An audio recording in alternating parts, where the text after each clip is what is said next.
Before God opens a door, He often works on your hands, not to punish you, not to delay you, but to loosen your grip on the very things you've been holding too tightly. Because a breakthrough placed into clenched hands can't actually be received. Many believers are standing right at the edge of something new, and they don't even realize it. They think God is forgotten. But often, that quiet season is not abandonment.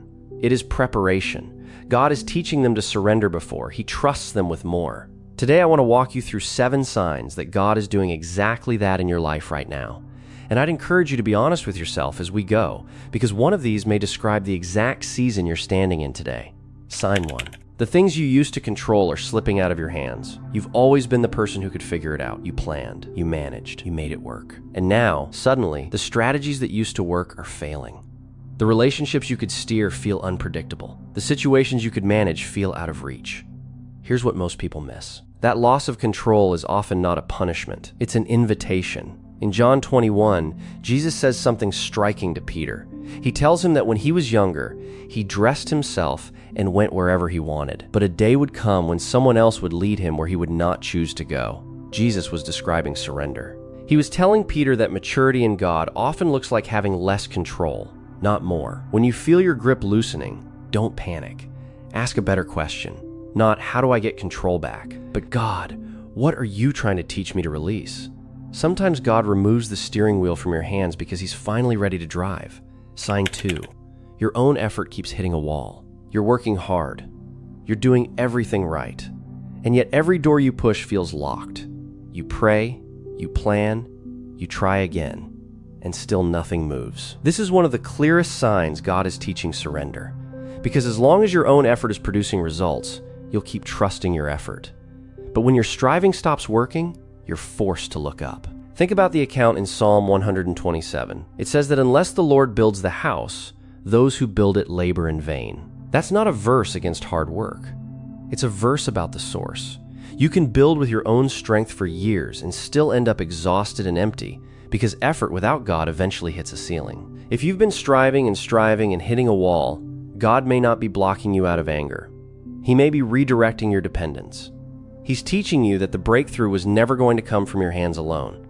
It comes when you stop striving and start trusting. Sign 3. God keeps asking you to let go of something you love. This one is painful, so let's be honest about it. Sometimes the thing God asks you to surrender isn't a sin.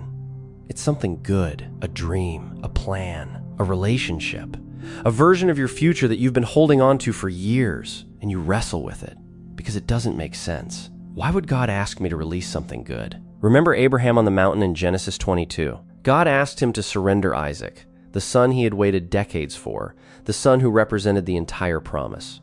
And here's the key. God never intended to take Isaac. He wanted to see if Isaac had taken the place that belonged only to God. That's what this sign is about. When God asks you to let go of something you love, He's usually not trying to take it from you. He's checking whether it has quietly become more important than Him. Sometimes He gives it right back.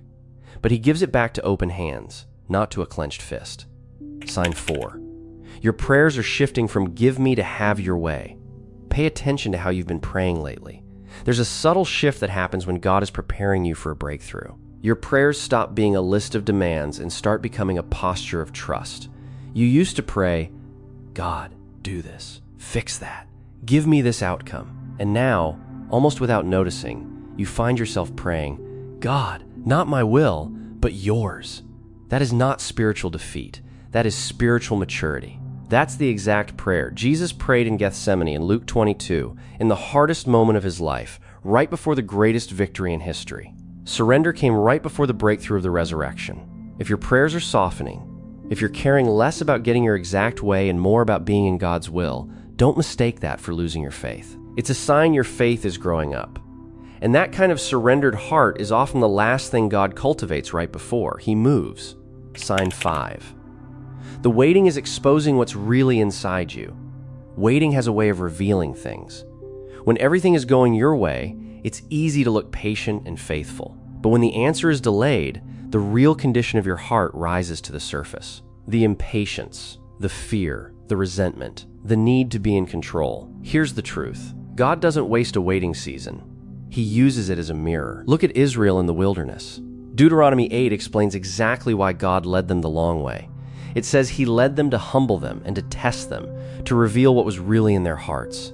The delay wasn't cruelty, it was surgery. God was removing what would have destroyed them once they reached the promised land. So if this season is exposing things in you that you don't like, don't run from it. That exposure is part of the work. God would rather deal with your heart before the breakthrough than watch the breakthrough destroy you afterward. Surrender means letting him do that work instead of demanding he hurry up. Sign 6.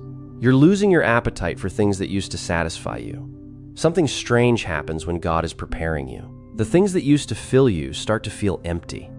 The old comforts, the old distractions, the things you used to run to, they just don't satisfy anymore. A lot of believers misread this as depression or restlessness. And sometimes it's worth paying attention to your mental health. That's real and it matters. But often, spiritually, this is God loosening your attachment to lesser things so your hunger turns toward him. Think of the prodigal son in Luke 15. It was only when everything he'd chased ran dry, when the pleasures stopped satisfying and the money ran out, that he finally came to himself and turned home.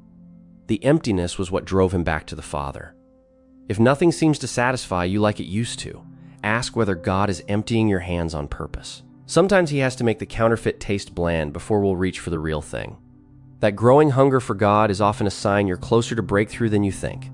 Sign 7. You're finally at peace, even without the answer. And in many ways, it's the clearest one. There comes a moment when you're still waiting. The situation hasn't changed, the answer hasn't come, and yet somehow you're at peace. Nothing on the outside has shifted, but something on the inside has. You're no longer frantic. You're no longer forcing it. You've genuinely handed it over, and you can breathe again. Philippians 4 describes this exactly. When we bring everything to God, it says a peace that surpasses understanding will guard our hearts. Notice that the peace comes before the answer. It doesn't say the problem disappears. It says peace guards you in the middle of it. That peace is the fingerprint of true surrender. It's the evidence that you've actually let go, not just said the words. And here's the beautiful pattern all through Scripture. That surrendered peace is very often the doorstep of breakthrough. God frequently gives the peace first, and the answer soon after, because now he can trust your hands with what he's about to place in them. So let's bring this together. Surrender is not weakness. It's not giving up. It's not losing your faith. Surrender is the process God uses to prepare you to actually carry what you've been asking him for. Loss of control, effort hitting a wall, being asked to let go, prayers that soften, waiting that exposes you, losing your appetite for lesser things, and finally, peace without the answer. Every one of these can feel like God is far away, when in reality, he's closer than ever, working on your hands so you can receive with them. If God is teaching you to surrender today, don't resist it, trust it. The clenched fist can't receive, but the open hand can. And an open hand, lifted to God, is exactly the posture he's been waiting for. If this spoke to you, take a moment and write in the comments, God, I surrender. I trust your timing. Share this with someone who's in a waiting season right now, and subscribe so we can keep growing in biblical wisdom together. Your breakthrough may be closer than it has ever been.